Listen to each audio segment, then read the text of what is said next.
नमस्कार माझ्या सर्वांना, मी शिवानी. गावाकडच्या स्वादमध्ये आपलं खूप खूप मनापासून स्वागत आहे. तर आज मी तुमच्यासोबत शेअर करत आहे मुळ्याच्या पराठ्याची रेसिपी. अगदी मस्त वाटते हे पराठे खायला आणि हिवाळ्यामध्ये खाणं ही चांगलं पण असते आणि हिवाळ्यामध्ये फ्रेश मुळेसुद्धा मिळतात. तर काय करायचं, मुळे आणायचे. तुम्हाला जितक्या प्रमाणामध्ये बनवायचे असेल ना तितके मुळे घ्यायचे.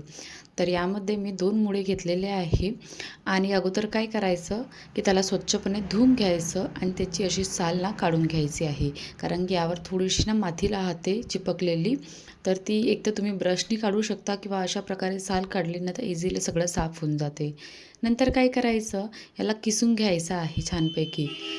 छानपैकी किसून झालं की यामध्ये आपल्याला आता मेन म्हणजे तर यामध्ये काय होते की पाणी जास्त सुटते मुळ्याला.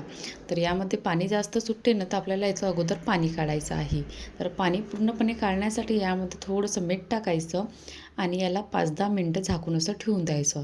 म्हणजे आपोआपच सर्व मुळ्यामधलं पाणी ना इझिली निघून जाते आणि त्याची जे स्मेल असते मुळ्याची तीसुद्धा निघून जाते पाण्यासोबत. तर अशा प्रकारे बघू शकता पाणी पूर्णपणे निघालेलं आहे आणि याला हातावर असं छानपैकी असं दाबून दाबून थोडंसं प्रेस करून याला पूर्ण पाणी काढून घ्यायचं आहे. म्हणजे एक मुळ्याचा किस अलग तयार होऊन जाते आणि जे एक्स्ट्राचं पाणी आहे ते सुद्धा बाहेर निघून जाते आणि तेवढी मुळ्याची स्मेलसुद्धा येत नाही पराठे खाताना वगैरे. नंतर जे सुकं असलेलं किस आहे मुळ्याचं ते एका भांड्यात काढायचं. त्यामध्ये मी थोडीशी 2 मिरच्या बारीक चिरलेल्या टाकल्या, सोबतच आलं लसूण पेस्टसुद्धा टाकायचं आहे. नंतर यामध्ये मी 1 चम्मच जिरा टाकलेला आहे आणि अर्धा चम्मचच्या जवळपास ओवा हातावर असं छानपैकी असं मळून टाकायचा. नंतर एखादा चम्मच लाल तिखट टाकलेलं आहे, सोबतच पाऊण चम्मच हळद व चवीनुसार मीठ टाकायचं.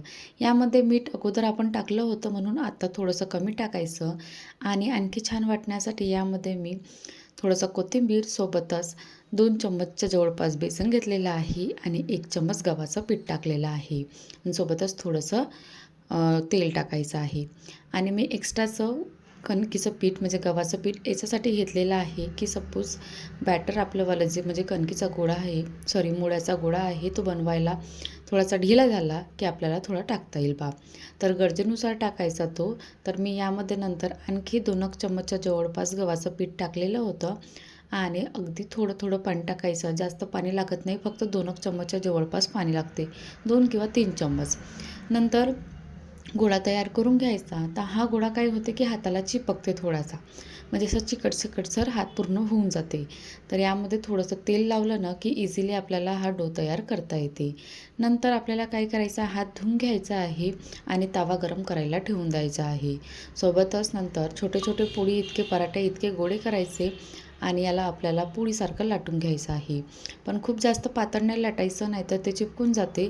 म्हणजे लाटताना बेलनला वगैरे किंवा कोरपाटाला वगैरे चिटकून जाते, म्हणून हलकासा थोडासा जाडसर आणि हलकासा थोडासा पातळ असा मीडियम याचा लाटून घ्यायचा आहे आणि याला नंतर गरम गरम ताव्यावर शेकून घ्यायचं आहे.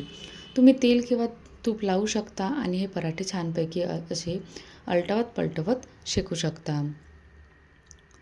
यामध्ये कसं 2 प्रकारचे पराठे बनवले जाते. जे स्टफिंगवाले पराठे असते ते माझ्या घरी आवडत नाही, म्हणून ते कसं खायला थोडेसे नखरे करतात, म्हणून मी अशा प्रकारे बनवते. म्हणजे सगळं मिक्स होते तर खाण्यावाल्याला असं वाटत पण नाही की हे म्हणजे यामध्ये असं असं काही टाकलेलं आहे बा, किंवा मुळा किसून टाकलेला आहे किंवा काकडी वगैरे. तर ते खाताना त्यांना पटकन दह्यासोबत किंवा चटणीसोबत ज्याच्यासोबत पण आवडत असेल ना त्याच्यासोबत खातात ते बरोबर. आणि अशा प्रकारे बनवणं मला सोपी वाटते. तर अशा प्रकारे छानपैकी मी बाकीचे पण पराठे लाटून घेतले आणि अशा प्रकारे अलटवत पलटवत छानपैकी शेकून घेतले आहे. तर आपले पराठे तयार झालेले आहे. मी पूर्णपणे नाही बनवले, काही पराठ्याचं बॅटर ठेवलेलं आहे, गोळा ठेवलेला आहे. मी 4 बनवले सध्याचे आणि अशा प्रकारे मुळ्याचे पराठे तयार झालेले आहे. तर कशी वाटली तुम्हाला आजची ही मुळ्याच्या पराठ्याची रेसिपी?